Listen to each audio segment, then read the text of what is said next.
CHAPTER VII. Of Divers Women, by Pansy and Mrs. C.M. Livingston.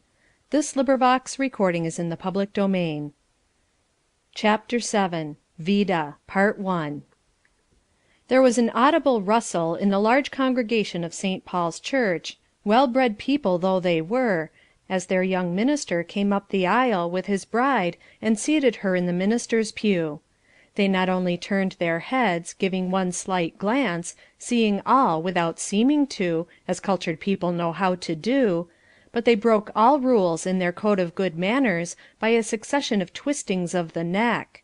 It was not easy to settle down content after one short look at the beautiful being who glided by the minister's side. Had he seated a veritable fairy in that pew, the sensation could scarcely have been greater.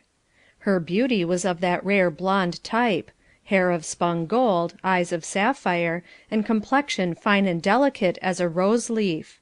She was youthful and richly dressed, the dark green velvet suit, white plumes and fine laces well setting off her marvellous beauty. Her eyes fairly drooped before the undisguised admiration expressed in many faces. The minister himself saw nothing of it at all. He was annoyed at finding himself actually late, and his thoughts were intent on getting to his place in the pulpit with all possible speed. It was not one of his ambitions to be conspicuous. He was accustomed to slip quietly into his place from the chapel door, and his apparently triumphal march into his church on the first Sabbath of his return, after all the people had assembled, as if to say, "Behold us now," was not to his taste, nor of his planning. All this threw his thoughts into a tumult unfitting him in part for his sacred duties. At the close of service that day, the congregation did not discuss the minister's sermon, they were absorbed in another subject, the minister's wife. The opinions were various. Grave old deacons looked askance at her in her regal beauty as they passed out, shook their hands, and repeated to each other the familiar saying, that wise men often make fools of themselves when they come to the business of selecting a wife. One lady said that she was "perfectly lovely"; another, that she had "a great deal of style"; another, that "her dress must have cost a penny, and she did not see for her part how a Christian could find it in her conscience to dress like that." "One would have thought," Mrs. Graves said, "that a man like Mr. Eldred would have chosen a modest, sensible person for his wife, who would be useful in the church, but then that was the way, a minister was just like any other man, money and a pretty face would cover up a good many failings." Mrs. Graves was the mother of three sensible, modest girls, who would have made capital ministers' wives. Why will ministers be so short-sighted? "But, mother," Tom Graves asked, "aren't you pretty fast? How do you know but she is sensible and modest? You never heard her speak a word." "Anybody with half an eye don't need to hear her speak to know all about her." "The idea of a minister's wife," said Mrs. Meggs, "with her hair frizzed, and such a long trail for church." "She paints, I know she does," said sallow Miss Pry. "There never was such a complexion as that born onto a human being." Those who did not say anything, who made it a rule never to speak uncharitably of any one, seemed well satisfied to have others to do it for them, and looked and sighed their holy horror that their minister should have shown so little discretion in choosing a wife. Just to think of her leading the female prayer meeting and being president of the missionary society! Humph! Ah, if there had been one dear mother in Israel, with love enough to bear this young thing in the arms of her faith to the mercy seat and plead a blessing for her; with courage enough to try to win her to see the blessedness of living a consecrated life, it might all have been different. When Thane Eldred first met Vida Irving he was immediately taken captive. So fair a vision never crossed his path before. Whatever of enchantment might have been wanting in golden curls and blue eyes was completed by a voice such as few possess, rich, sweet, and fine compass. Had she been poor it might have brought her a fortune. When he heard her sing in such angelic strains the sweet hymns he loved, he took it for granted that the words of fervent devotion but gave voice to the feelings of her own heart. So fair a bit of clay, he reasoned, must contain a soul of corresponding beauty, and he forthwith invested her with all the charms of an angel. A slight misgiving, it is true, sometimes crossed his mind as to whether she could adapt herself easily to the difficult position of a pastor's wife. She had the air of an empress, and the hauteur of her manner was often so great as to gain her positive enemies. And yet the deluded man, with blind eyes, reasoned, "I can mould her into what I will when she is mine. It is the fault of a false education. I am quite sure her heart is all right." And why did the spoiled beauty condescend to smile upon one who by his very profession, if closely following in the footsteps of the lowly Master, must needs abjure the vanities and enticements of this world, and live a life of self-denying toil? Not a thought of that kind had ever entered her pretty head. A minister in her estimation was an orator, the idol of a wealthy people, and a gentleman of elegant ease. There was a fascination about this dark-eyed young minister. His graceful dignity and impassioned eloquence pleased her fancy, so the sudden attachment was mutual. Early left a widow, with a large fortune, Mrs. Irving devoted herself to her idol, her only child, with unremitting devotion. Nothing that would add to her happiness or her attractions was neglected, and now with her education completed, the fond mother looked about her, seeking a brilliant alliance for this rare daughter, when lo, she found the matter settled. Vida's own sweet will had been the ruling power ever since she came into the world, and the mother was obliged to submit to the inevitable with as good grace as she could command under the circumstances. A poor minister! Who could have dreamed that the daughter would have made such a choice? With this mother's views of life, and life eternal, it is not to be wondered at that she felt bitter disappointment. The prospect, though, was not wholly dark. He was "handsome and talented," and that went far toward consolation. Then, too, he would probably be called in time to a large, important church, and have D.D. at the end of his name, and it would sound well to say, "My son-in-law, Reverend Dr. Eldred, of Boston, or New York City," and to discourse of his brilliant preaching, his wealthy parishioners, the calls he had declined, etc. St. Paul's Church was situated in a small city of large manufacturing interests, and while there were many families of wealth and position in the church, there were also many who were obliged to toil hard and practice the utmost economy in order to have any left to pay their subscription with. Some of these looked with no kindly eyes on the magnificent changes of toilet that Mrs. Eldred brought about Sabbath after Sabbath. Now a sealskin sack, then an Indian shawl, and suits innumerable of rich silks in all possible tints, suited to all possible occasions. "It makes a body feel as if they hadn't a fit thing to wear, the way Mrs. Eldred comes out in her silks and velvets," Mrs. Jenks, a mechanic's wife, remarked to her neighbour. "I wonder what she'd say to wearing a black alpaca dress 7 years running for her best dress. I declared, it made me feel as if there wa'n't any sort of use scrimping and saving as we do, to pay $15 a year to support the minister. I told John we better not pay but $5 next year, and I'd put the other $10 on my back.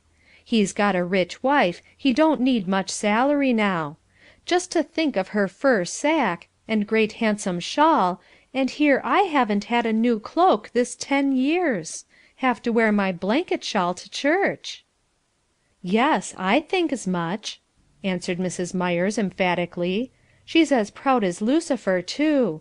Mr. Eldred shook hands with me real friendly like last Sunday, and asked 'How's the little one?' as he always calls my Tommy. Then he introduced me to her, and she turned her head toward me and looked at me from head to foot, exactly as if she was saying to herself, 'Dress 25 cents a yard, shawl $5, hat $2.' Then she gave me what she'd call a bow, maybe. She swept her eyelashes down and tilted her head back instead of forward, and I thought I saw the least mite of a curl on her lip. She's got a dreadful proud mouth, anyway. She didn't offer to put out her hand, not she. She was afraid I'd soil her white kids with something less than a dozen buttons on them." "Well, it's too bad," Mrs. Jenks said. "And he such a good Christian man as he is. Wonder what he wanted to go and marry such a wife for, anyhow. I don't believe he more than half approves of her himself, now he sees how she goes on, but, poor man, he's got to make the best of it now. I shall always think everything of him, though. He was so kind to us when Peter was sick." Mrs. Eldred was not entirely ignorant of the duties expected from a minister's wife, but she had resolved, as far as she was concerned, to ignore them. Because she had married a minister was no sign that she was to be subject to the whims of a whole parish. She could consider herself bound by no rules that did not apply equally as well to every other member of the church. Her mother had forewarned her and advised her to this course. "A minister's wife, my dear," said the worldly wise mother, "is usually a slave. So just put your foot down in the beginning and don't wear yourself out. Enjoy yourself all you can. Poor child, it is a dismal life at best that you have chosen for yourself, I fear." Mrs. Eldred did not state her peculiar views to her husband, by any means. She should just quietly carry out her plans, and he would learn to submit in time. Mother said that was the way to manage a husband. It was Thursday night. The first bell for prayer meeting was ringing when Mr. Eldred came down from his study. His young wife sat under the drop light cosily established in a large easy chair, absorbed in the last number of Scribner. She was robed in a white flannel wrapper, and her long, fair hair was unbound, lying in bright waves about her shoulders. Mr. Eldred contemplated the pretty picture a moment, then he said, "You look comfortable, my dear, but do you know that is the first bell for prayer meeting?" "Oh, I am not going to meeting. I am perfectly delighted to have an evening to myself once more, when that indefatigable people of yours are engaged. I am actually worn out receiving calls," she said, languidly. Mr. Eldred was disappointed. He had thought more than once that day how he should enjoy it, to have his dream realized, Vida walking with him to his own meeting, and sitting near, singing as none but she could sing. A spice of vanity mingled with it too. How the people would listen and admire! He felt annoyed, and was about to protest, but she looked so like an angel in her soft white dress that he had not the heart to find fault. So he kissed her good bye and went his way alone. She accompanied him the next week, to be a disappointment, however. Her voice joined not in the hymns of praise, she remarking at the close of the meeting, "Do you think I could sing in all that discord? It is horrible. It sets every nerve in my body on edge. People always sing that way in prayer meeting, every one trying to sing, though not knowing one note from another. One old man by me sang 5 notes below the key. A woman on the other side screamed out as many above. A girl before me had a strong nasal twang. I should think you'd go distracted. And, by the way, what a quantity of common people attend your church!" Mr. Eldred looked into the fire and repeated half aloud, "The common people heard him gladly." As the weeks went on, it became evident to him that he must abandon the pleasant plans he had formed of companionship in his work. He attended meetings alone, made calls alone, and grew weary of apologizing for Vida. She was willing to attire herself royally and make a round of fashionable calls with him on the first families, but concerning calls on the humbler of the flock she gaily remarked that she did not propose turning city missionary. When ladies called upon her she would return their calls, that is, if she wished to continue the acquaintance; but as for running all about town hunting out obscure people, that was out of the question. There was a gay clique in the church who eagerly welcomed the pastor's wife to their circle. They organized a literary society, and gave Shakespearean entertainments. Mrs. Eldred's fine literary taste and musical abilities made her a valuable acquisition. She soon became the centre about which it revolved. Was there a difficult part to be rendered, or a queen of beauty to be represented, Mrs. Eldred was sure to be chosen, and she gave herself with enthusiasm to the absorbing fascination. Mr. Eldred had united with them at the beginning, but when he discovered that the members of the society were much more interested in getting up costumes than they were in their own mental improvement, and that the whole thing was degenerating into private theatricals, he withdrew, and urged his wife to do the same, but no amount of persuasion could move her in the least. Her own will had been her law too long. And this was the being he had thought to mould! It was all so different from the picture he had sketched of these first months of their married life, the picture of sunny, happy days, flowing on with scarce a ripple. Instead, they held long heated discussions that only served to widen the distance between them. "I beg your pardon," Vida said, in sarcastic tones, during one of these skirmishes, "but I think it would be much more to your profit to attend the meetings of our society than to find fault with me. If you would study Shakespeare more, it might freshen up your sermons somewhat, and lift them from the commonplace. I cannot but think you are degenerating. The first discourse I heard you preach was filled with poetical fancies and literary allusions, and the language was flowery and beautiful. Your preaching seems to have changed of late. Last Sabbath, for example, it was mere talk without rhetoric or eloquence. The most ignorant in the church could have understood them. I thought you would receive a call soon to a wealthy church in a large city, but you never will make a reputation if you preach in this style." Mrs. Eldred's angry passions were raised to a high pitch, or she would not have spoken thus plainly. The sorely tried spirit of the man who listened could not repress a groan at the conclusion of this long tirade. He did not trust himself to say one word, but went with a slow, heavy step, like one who had received a mortal hurt, to his study. The irritation he might otherwise have felt at such words was lost in sorrow at the utter lack of sympathy and apparent ignorance of the spirit and aims of the gospel. He had been coming nearer to Christ the last few months, had received a new baptism, and with it a new view of preaching the gospel. He had, doubtless, spoken in an unknown tongue to scores of his hearers. Now he turned the key on his elegant essays, and, asking the Lord for a message, he was trying to tell it with no "great swelling words," but in humility and plainness of speech, holding up Christ, hiding himself, intent only on saving souls. Satan had told him before that the world and some Christians would count his preaching "not deep." Now his own wife had repeated the thought. He had been so happy in his work, and he longed to throw himself into it with nothing to come between him and "this one thing I do." But daily trials on account of one who should have been his greatest helper saddened him, so that much of his labour was mechanical, and he carried a heavy burden. The anxiety was continuous, for he was well aware that many busy tongues were censuring her, while kindlier critics were grieved at her course. At rare intervals she attended the ladies' meetings, but no persuasions could induce her to take any part in them. She visited those whom she fancied, and persistently refused to visit others.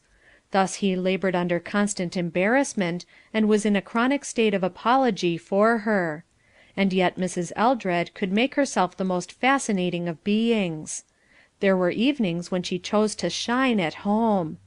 Then she would with artistic skill brighten the room, and beguile her husband from his books, and the time would go on wings as they read and discussed a new book, and sung together their old and new songs. At such times the careworn minister forgot that any clouds obscured his sky. One evening Mrs. Eldred entered her husband's study, resplendent in white satin and diamonds, saying, "Thane, it is quite time you too were dressed." "Dressed for what?" he said with an astonished air. "Why, is it possible that you have forgotten that we have an invitation to Mrs. Grantley's to night?" I recall the invitation now, but I never gave it a second thought, nor did I suppose that you had. Did you not notice from the wording that it was to be a dancing party? I think there must be some mistake about it, as I never was invited before our marriage to these parties, nor have we been since. I cannot understand why they should ask us now." "Why, pray, should we not be invited? It is not necessary for you to dance, of course. We shall be obliged to go, for I have accepted the invitation," Mrs. Eldred replied, with a "nothing further to be said" air. "I am sorry you accepted an invitation for me without consulting me, but I cannot go," her husband answered gravely. "Oh, fie! How old and straight-laced you are for a young man! Why, Dr. Henry often went and looked on, and his daughter danced, and people liked him all the better for it. You will be immensely unpopular if you pursue that course. Don't you think," she continued, encouraged by his silence, "that it savours a little of bigotry and egotism to set oneself up to condemn an amusement that many other Christians approve? What is your ground of objection? One would suppose that you had received a direct revelation on the subject." "I have," he said, and his clear eyes looked full into hers. "Directly from the Master himself. Don't you know that a person who is absorbed in Christian work, a consecrated Christian, is not absorbed in all these amusements, and one who is, has no room in his heart for Christ. There is a law of natural philosophy, you know, which says that two bodies cannot occupy the same space at the same time; and there is a somewhat similar law in regard to a soul, stated by the Lord himself, 'Ye cannot serve two masters.' It is the world or Christ with every soul, and I have chosen Christ." "I know this much," she said coldly, "that fanatics are the most intolerable of all people. I have danced all my life, and since I became a church member, and never had it hinted to me before that I was not a Christian because I loved it. You need not go. John can take me and call for me, and I will make excuses for you." "My dear wife, would you do that? Surely you did not yourself intend to dance. The most liberal would be shocked, I fancy, were a minister's wife to dance." "And why? I am not the minister. I recognise no restraints that do not apply as well to every Christian woman. You told me yourself that Mrs. Graham is an excellent lady. She is a member of your church, and dances, I am told. Why should not one professor of religion have the same privileges as another?" "Vida," he said, in a tone of mingled pain and tenderness, "it is only a short time since we were pronounced no more twain but one. You said then the thought made you glad. How can you separate your interests from mine now? Will you do what would dishonour my calling were I to do it? The world counts us one, your action is mine, and, just or unjust, they do not accord to you the right to wade quite so far into the sea of worldly pleasures as they themselves feel privileged to do. They would point the finger of ridicule at both of us, and charge us with inconsistency. We will not stop to argue the right and wrong of the subject now.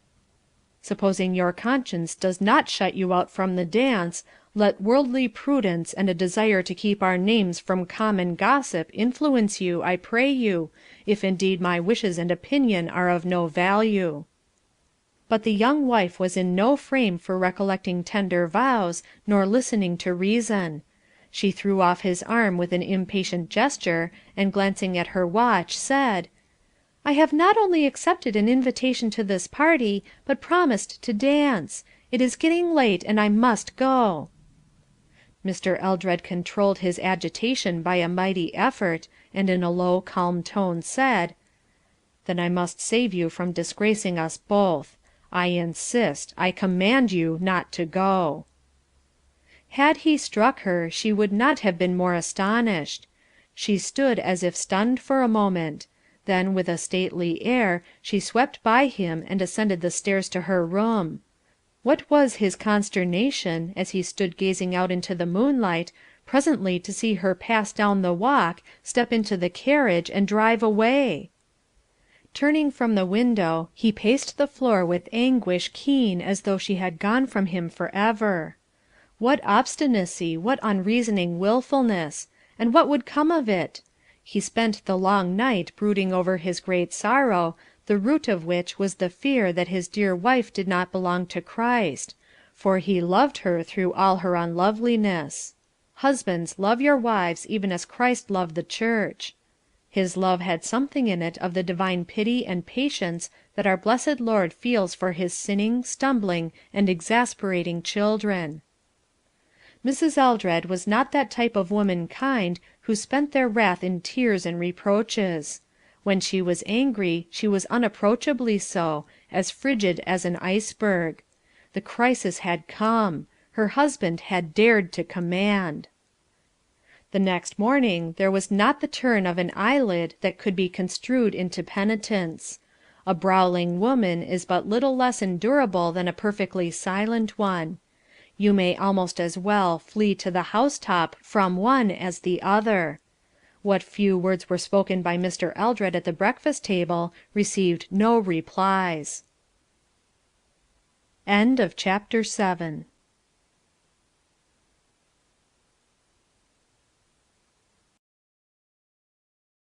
Chapter 8 of Divers Women by Pansy and Mrs. C.M. Livingston. Recording is in the public domain. Vida, Part 2.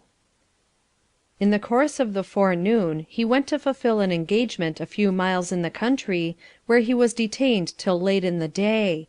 He sat in his study in the gathering twilight, longing for, but not expecting, a word from his wife of contrition and conciliation. He was summoned to tea, but no wife appeared. After a little he went in search of her.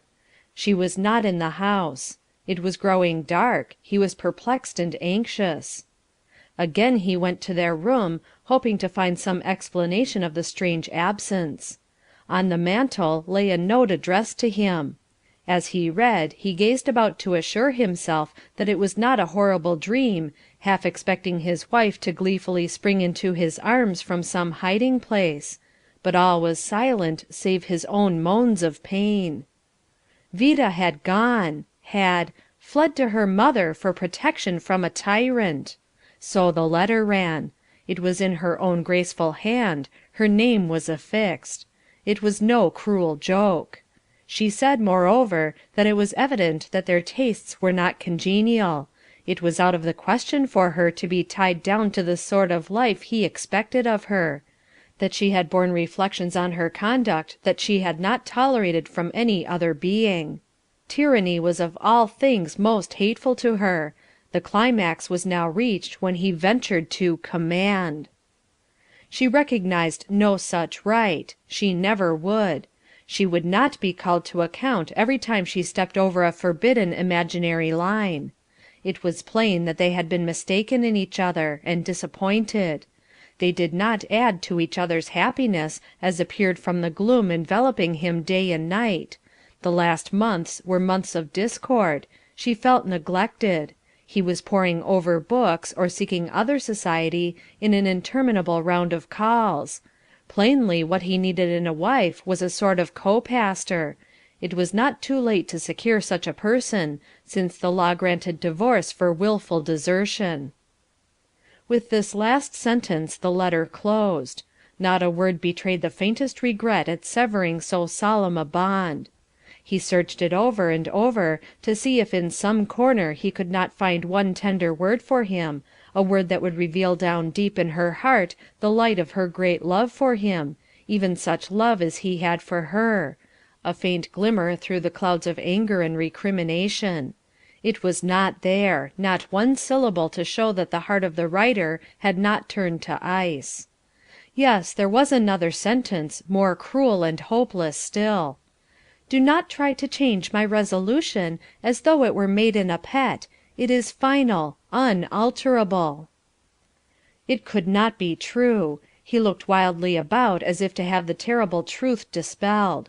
He opened her closet door and her bureau drawers, but the pretty, festive robes were all gone. The dainty garments were not in their places. A little pair of half-worn slippers and the blue ribbon that had tied her hair were all he found. He seized them convulsively, as a part of Vida when she was sweet and simple, as she could be. He sat for long hours with the letter in his hand, as one who holds his death warrant. Then falling upon his face, he cried to his helper. And he who is of great pity and tender mercies heard, and drew nigh in the darkness, and comforted him, even as one whom his mother comforteth. And when the morning dawned, he arose and took up the burden of life again, where he was, ere Vida Irving stole into his heart. No, not that, it could never be the same again. When the lightning sends his lurid bolt down a noble tree, it may not wave green and fair as once. There will be dead branches and the gnarled seam to tell the story that "fire hath scathed the forest oak." The grave man who went out into life again carried the marks of the conflict in sad eyes and pale cheeks. Not the least of this great trial was to meet and answer the looks and questions of the curious. For the present he could truthfully say, "Mrs. Eldred has unexpectedly gone to her mother." Meanwhile he resigned his charge, much to the sorrow and dismay of all. He disposed of all the elegant furnishings of the parsonage, and with haste left the spot that had been the scene of an exquisite torture. No defined plans were before him, save to get far away from any who could have had the least knowledge of him previously. No fugitive from justice ever felt more nervous haste. He rushed on, never pausing till he reached the very verge of civilization in the far southwest. Not that he would be a hermit or a misanthrope, but perchance find a people destitute of the gospel. He would bring it to them. He must preach Christ till death. This should be his joy and comfort, henceforth no other love should come between his soul and his dear Master. And he found his work, as if an unerring path had been marked out straight to the little log church in the woods. While Vida sat in a lofty temple of arches and massive pillars, the sunlight toned to the appropriate dimness, as it stole through the stained windows, the same hour her husband stood in the log church of the wilderness, its arches and pillars outside, the tall old trees locking arms overhead. Nature softened the fierce rays in this temple as well, for they filtered through thick green boughs, and flecks of light fell here and there, a stray one resting halo-like upon the minister's head, transfiguring him in the eyes of the hungry souls whose upturned faces drank in the words of life. This unlearned, simple people with whom he had cast his lot had their faults, but to the refreshment of his soul they had no card or dancing parties, theatre or opera to steal the soul from Christ after the manner of more cultured Christians. The church was the apple of their eye. They made sacrifices for it and travelled weary miles in the worst of weather rather than lose a meeting. The young gifted pastor of St. Paul's Church was never more appreciated than now by these hard-working, warm-hearted pioneers. It was their daily wonder and thanksgiving that such a man should ever have been sent to them. Nothing that they could do for him was too much, and their loving devotion was like a balm to his weary soul. His people were scattered for miles away, but the pastoral calls were as faithfully made as when they were comprehended within the limits of a few squares. The mild winter climate of that region was like one long autumn of the Eastern States. Mounted on his faithful pony, he spent a large part of every day riding over the prairies. The blue skies and the bright sunshine were tonics to the heart as well as to the body. Sometimes his route lay for miles through the woods, where perfect solitude reigned but for the chatter of birds that circled about him. In these long rides his heart went back over the past, reviving the memory of those first precious days with Vida.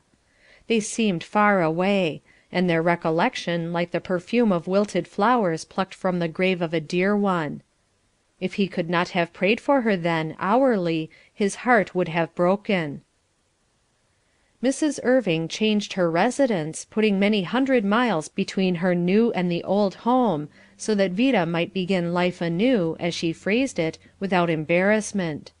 In a large hotel in the great city, with seaside and mountain trips, parties and operas, was much more to Vida's taste than dull life in a quiet parsonage, and she expected to play the role of a pastor's wife.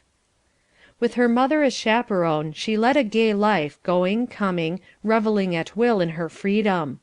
As before her marriage, she attracted much attention. Admired and courted, suitors innumerable paid her homage.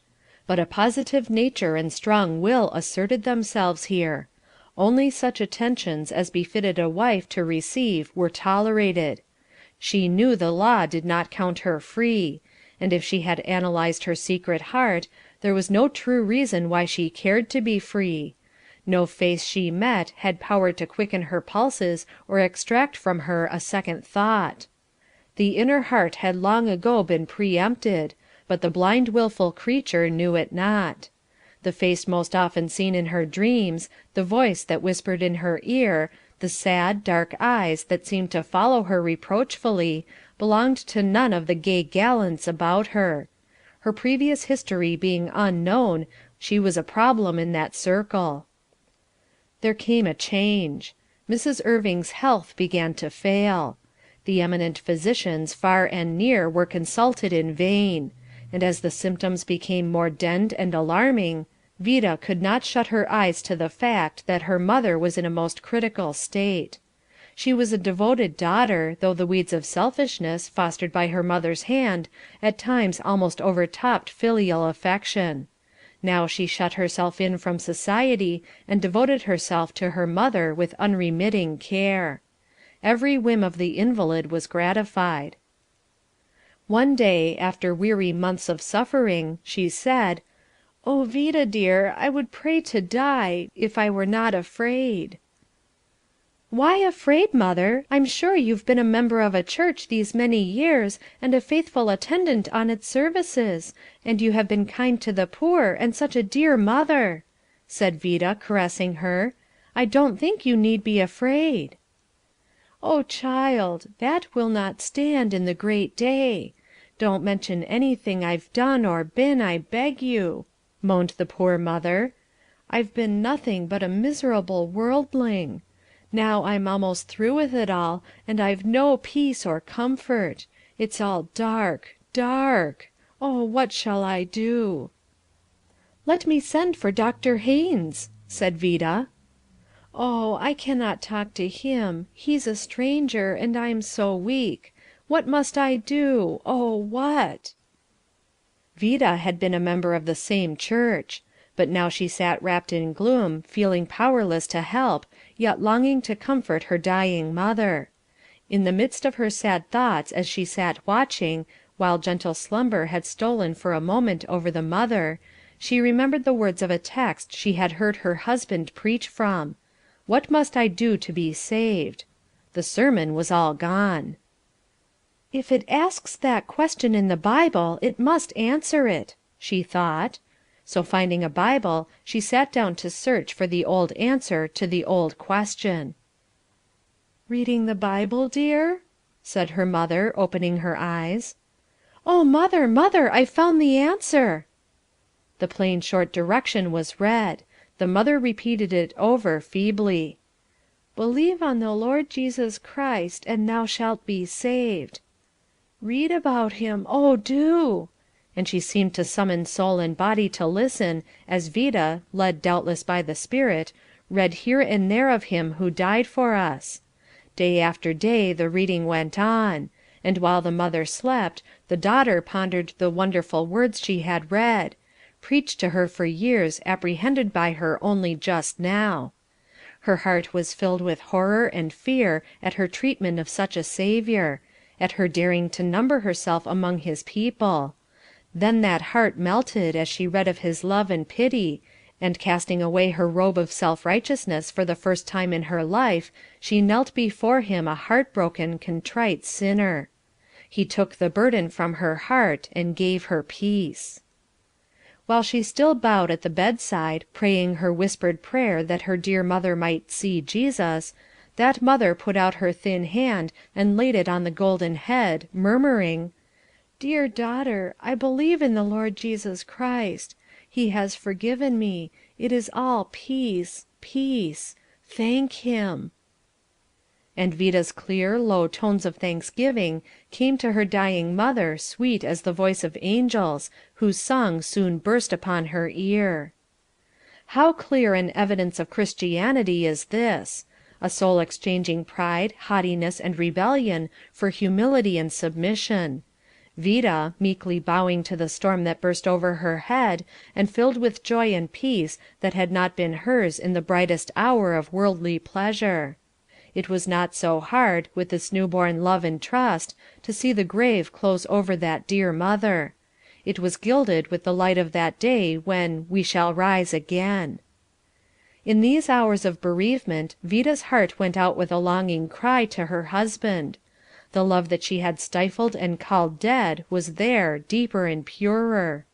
Now that she had been brought by this divine mystery into full sympathy with him, he was the one soul on earth whose love she craved. Perverse human heart! Here she was, no one to control her actions, possessed of wealth, youth, beauty, freedom to journey to other lands, and revel in the grand and beautiful of nature and art, yet the one only thing she desired, or that would satisfy, was to creep back into the niche she had filled in that other heart, that large, pure soul that she had thrust from her in her wicked folly and blindness. Now she would devote her life to searching for him, if indeed he were still living, and the doubt brought a keen pang. Or had he, too, thrust her out and barred the door, so that she might never more enter? Or, worse than death, had he given the place to another as she bade him do? It was a weary search, with this terrible uncertainty shrouding it. She advertised in mystical language, so none but he could comprehend it. She examined the church records of the denomination with which he was connected, but found no clue there. She attended conventions where large companies of ministers were in session, and eagerly looked them over, hoping and praying that her eyes might fall on that one that her heart asked for. It was growing exciting and absorbing, this strange search. She frequently visited towns where a popular preacher or lecturer was announced, and made one of the vast throng that passed about him. Then, taking a favorable position, rapidly scanned the upturned faces, wondering, meanwhile, what that strange, subtle something is by which we recognize each other, that unerring consciousness, so that among 10,000 faces, could we view them one by one, we know at a glance that the one we seek is not there. We do not stop and doubt and compare, we know. She humbled herself to the very dust, and wrote letters far and near to his ministerial friends that brought only sorrowful replies. And now there came a remembrance that he had often spoken of the far West as a wide and promising field for labor; that some time he should like to go there and build up a church. He might have gone there now. So, with this forlorn hope, she started westward; spending the summer journeying, stopping over the Sabbath at straggling villages, and visiting different churches. Wearied out at length, she recalled the fact that an uncle had removed, with his family, to the Southwest, several years before.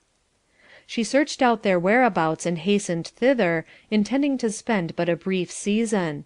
But yielding to their entreaties, she remained through the autumn. It was now drawing near to Christmas, and still she lingered. She was growing hopeless, and that pleasant home filled with boys and girls was a diversion from her grief. "Do, Cousin Vida, go with me to day, won't you?" asked Harry, a bright boy of 14. "I know a splendid place about 10 miles from here, where we can get some evergreens. I want to trim up the house for Christmas just as we used to do in New York State. I'll take the spring wagon and the ponies and we'll go, you and I, all alone, and bring home lots of greens, all cut off in short branches." "You forget," his mother said, "that your cousin is not used to riding in spring wagons over rough roads, and 10 miles will be a long drive for her." "There are some red berries there, too," went on Harry, as if he had not heard the objections, "and moss, and long vines that the frost hasn't found yet. Besides, it's a grand day to ride." "You dear boy," said Vida, "I'll go for half of the inducements you offer." She was only too glad to fall in with any plan that diverted her sad thoughts. The drive lay for a long distance through the lovely open country, the grass in many parts still green as in midsummer, and over all the perpetual sunshine of that region. A soft golden light that even in midwinter glorifies the commonest object, bright skies, balmy air, and her lively companion, cheered even Vida's drooping spirits. Arrived in the woods, Harry ran here and there with joyful enthusiasm, now climbing a tree like a squirrel, then darting into a thicket for mosses.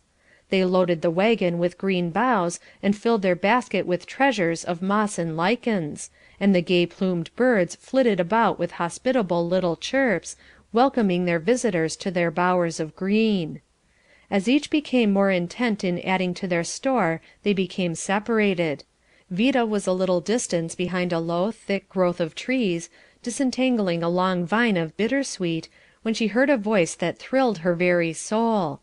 There was just one voice like that in all the world. Trembling, she bent her head and peeped through the branches. One swift glance, and she knew him, her husband. A strong self-control prevented her from swooning or crying out in her great joy. Shaking like a leaf, yet holding firmly to a tree trunk, she gazed into the dear face. It was paler and thinner, there were dark rings under his eyes, but the finely curved mouth had the same calm, sweet expression that told of peace within. How like a king among men he looked, as he stood there, his hands filled too with mosses and lichens, looking kindly on the boy and talking interestedly. She never realized her utter folly so keenly as at this moment. How she longed to fly to him, and fall at his feet in sorrowful confession. Two things kept her back. No eyes must witness their first meeting, and another dreadful thought, what if it were too late? What if he had taken her at her word and loved another? She had not been a woman of the world so long for naught. She was an adept in hiding her heart far out of sight. When Harry returned she could calmly ask him whom he had found in that out-of-the-way place. "Why, don't you think," said Harry, "among all the other precious things in these woods I've found a minister. Wish we could put him right on top of our boughs and things, and carry him home too, for Christmas. Wouldn't mother be glad to see him, though. He preaches every Sunday in a log church right down here-a-ways, and the people come from all round the country to hear him. He looks as if he could preach, too. Such eyes as he has, that look you through and through.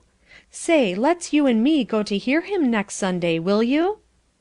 "Yes, I will," Vida said, with such fervour and emphasis that Harry gave her a keen look and wondered why she had a bright red spot in each cheek.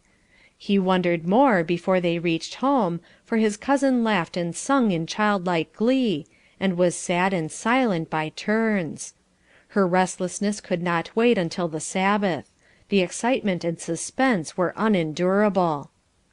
Confiding in her aunt, it was arranged between them that Moses, the old coloured man of all work, should accompany her to Cedar Vale the next afternoon.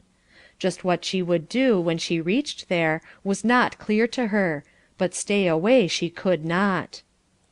When the children were well off to school again after the nooning, Vida, mounted on a fleet little pony, attended by her trusty guide, rode quietly away. Her heart beat wildly when they drew near the settlement.